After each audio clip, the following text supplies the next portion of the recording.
Welcome back to Introduction to Christian Ethics. Now the real work begins. Today's lecture is designed to introduce you to some basic concepts and terms that are used quite regularly in formal conversations about ethics and morality. Hopefully this presentation will lay the foundation for more complicated lectures and readings that are still ahead of you. Are you ready for this? Then let's go. Ethics as meaning making. There is an ancient myth about the Old Man of the Sea, a fabulous sea creature who could answer all of the questions to all of life's mysteries.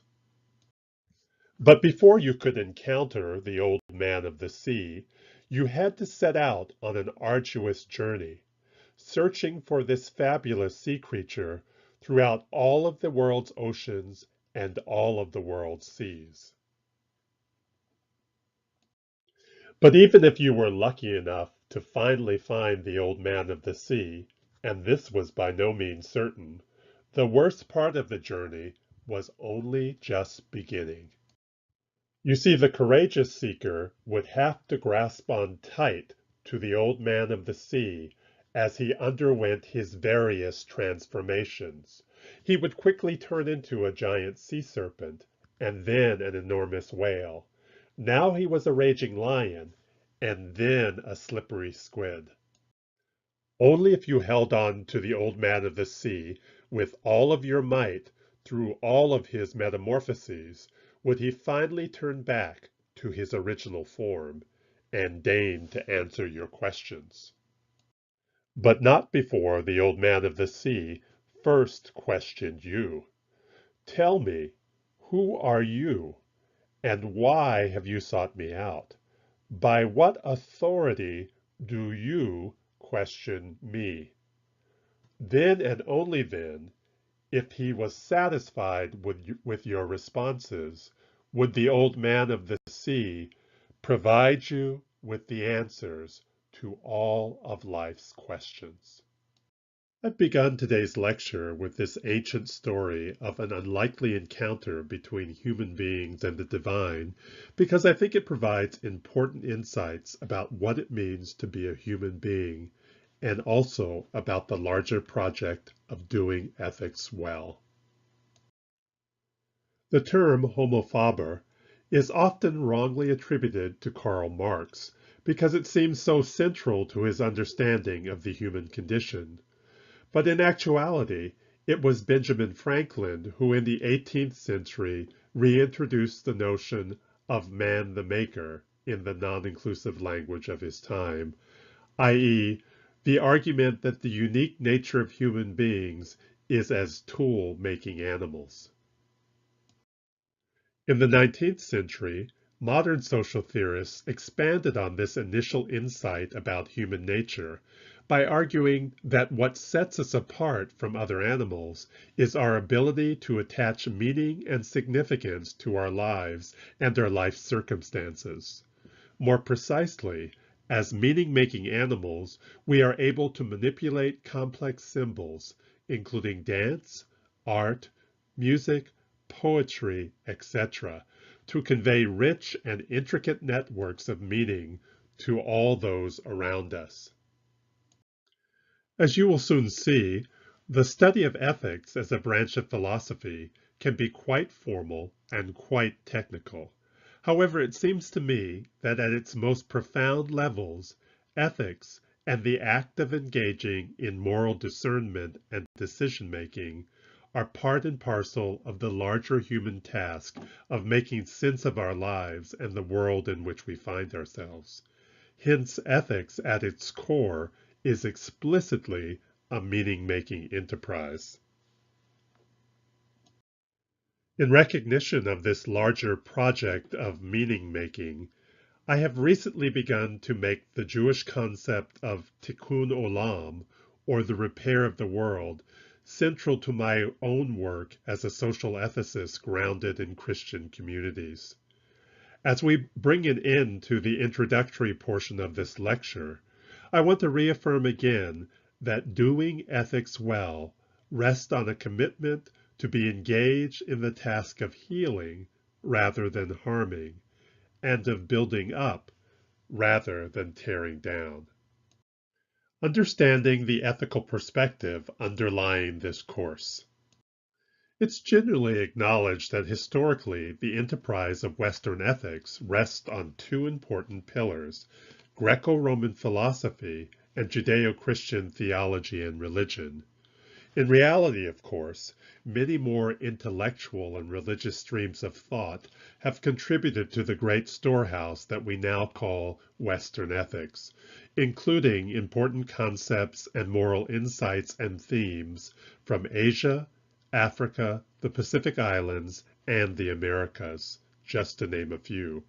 Still, the interplay between Greco-Roman philosophy and Judeo-Christian religion and theology remains a major theme in terms of understanding the development of Western ethics. During this first week of class, we will largely concern ourselves with basic concepts and themes within Western ethics, broadly speaking, and for the most part won't focus on the specific sources of Christian ethics until the following week. But precisely because the Graduate Theological Union is such a wonderful intersection of multiple faiths and multiple religious perspectives even within Christianity, I think it's necessary and helpful to identify the general sources of the perspectives underlying this particular course in Christian ethics. In general, then, the kind of Christian ethics that we will be studying in this class represents the central stream of ethical and moral thinking in mainline Protestantism.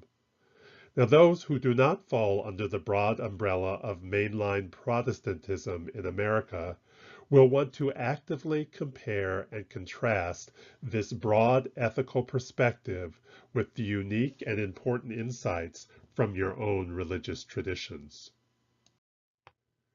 Like any other religious tradition, the broad perspective that emerges within American mainline Protestantism has its own distinctive markers and characteristics. Hence, it is centrist inasmuch as it is firmly grounded in crucial tenets of the Protestant Reformation. It's liberal in that despite or even because of its early evangelical roots, it is profoundly shaped by the rise of liberal Protestant theology, particularly liberal Protestant theology's embrace of reason and science as important ways of knowing and making sense of the world. This broad Protestant perspective is also humanist, in that it affirms the importance of human faculties and stresses the importance of believers being actively engaged in the process of moral discernment. Finally, this broad perspective is grounded and embodied inasmuch as it affirms the reality and knowability of the world around us, and consistently reminds us that earthly existence is part and parcel of God's good creation. Let's turn now to some basic terms and definitions that we'll use throughout this 3-week course. Ethics, as I have already indicated, is technically a branch of the discipline of philosophy. When the term ethics is used properly, it refers to the study of formal systems of moral reasoning and decision-making. In this course, for example, we will spend time reviewing deontological, utilitarian, and virtue ethics approaches as examples of complex systems of moral reasoning. Though they are often treated as interchangeable in regular conversation, ethics and morals, or morality, technically have quite different meanings. While ethics, as we have just discussed, refers to formal study, morals and morality refer to the belief systems of particular cultures or communities. The philosopher Aristotle, for example, believed that every human society has its own system of morality, but that if we were somehow able to compare and contrast all of the world's moral systems, we would see that the most important moral beliefs are those that are found in every human community. The Golden Rule, for example. The relationship between the terms legal and moral is another important distinction made within the context of Western ethics. While legal refers to an action that is in accordance with pre-established societal rules or laws, moral has often been interpreted as obedience to a higher authority, such as God's will, the commandments of the Hebrew Bible or the New Testament, or the tenets of natural law. Thus, determining what is moral relies on the exercise of critical judgment. Once again, in regular conversation, right and wrong are usually used interchangeably with good and bad. However, in the formal study of ethics, right and wrong are determined by whether or not we are following important pre-existing principles meant to govern human behavior. The Ten Commandments, for example. Technically, then, determining whether an action is right or wrong has to do with our motivations, meaning what ethical principles, if any, were we trying to follow when we took that specific action. As we've just noted, in street conversation, good and bad are used interchangeably with right and wrong. However, from the perspective of formal ethics, good and bad are associated with a completely different system of moral reasoning. Accordingly, determining whether a decision or action is good or bad has to do with the results or consequences produced by that particular decision or action. A good result means that the action that was taken was ultimately a good one, whereas a bad result or bad consequences mean that the action was a bad one. Good and bad, then, from a technical perspective, are concerned with our intentions, that is, what we are expecting to happen as a result of a choice we made or action we took. Is your mind about to explode at this point? My recommendation is not to think too hard about the distinction between right and wrong and good and bad. Just remember that right and wrong are concerned with motivation, that is, the guiding principles that led us to take a particular action, while good and bad are concerned with our intentions or what we hope would happen as a consequence of our action. Hopefully these distinctions will make more sense to you when we turn to deontology and utilitarianism as examples of two different modes of moral reasoning. It never fails, after having such a prolonged conversation about right and wrong and good and bad, that students also want the same kind of preciseness in defining evil. And here we're talking about human rather than, for example, supernatural evil. So let me begin by saying that no such precise definition of the concept of evil exists. Instead, it's a term with a long and complex history of use and abuse in Western culture. In fact, many recent scholars, including Elaine Pagels, have rightly called attention to the negative rhetorical uses of the term evil, which has been used throughout Western history to marginalize and victimize social groups on the margins of society, including Jews, the Romani, sometimes derogatorily referred to as gypsies, Muslims, Native Americans, African Americans, the wise women of Europe and North America, and many others. In terms of contemporary usage, however, the concept of evil is used in two distinct ways, a broad concept and a narrow concept. As a broad concept, it has become synonymous with the term bad.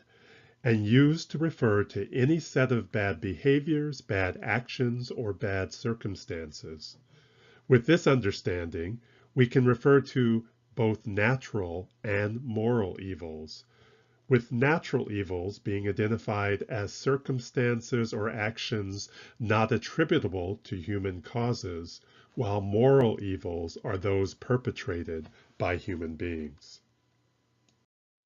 In contemporary usage, the narrow concept of evil is applied only to the most heinous actions carried out by human beings, actions such as the Jewish Holocaust or the Rwandan genocide. Postmodern theorists in particular have sought to reintroduce an understanding of evil back into scholarly and public conversations in order to call attention to the peculiar nature of modern atrocities, including the treatment of human beings as objects, the increasing levels of efficiency in murdering other human beings, and the massive scale of the killings. The next term, theodicy, is a good follow-up to the previous discussion about human evil. Theodicy, or the problem of human suffering, presents distinctive challenges for Christian theology, ethics, and pastoral care. Max Weber, a pioneering 19th century social theorist, provides important insights into this difficulty when he notes that the problem of human suffering is particularly acute in highly rational monotheistic faiths, like some forms of Christianity, which have held that God is omniscient and omnipresent, that is, all-knowing and present everywhere at once. Christian ethicists in particular have wrestled mightily to square the reality of human suffering with the highly moral claims that God is both loving and just. The concept of the Imago Dei is a critically important contribution of Christian theology and ethics. This concept is grounded in the widely held theological claim that every human being has been made in the image and likeness of God. Accordingly, every human being must be considered and treated as a person of inherent dignity and worth, that is, a being of inestimable value, not because of who they are or what they've done, but simply because they have been born on the planet.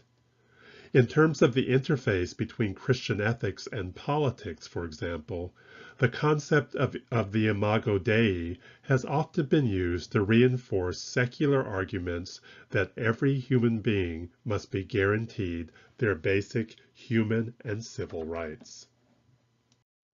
The virtues have been called habits of the heart because they consist of beneficial ways of living that ultimately lead to a virtuous life. The Greek philosopher Aristotle argued that the virtues must be learned and practiced regularly in order to perfect them and lead to moral excellence.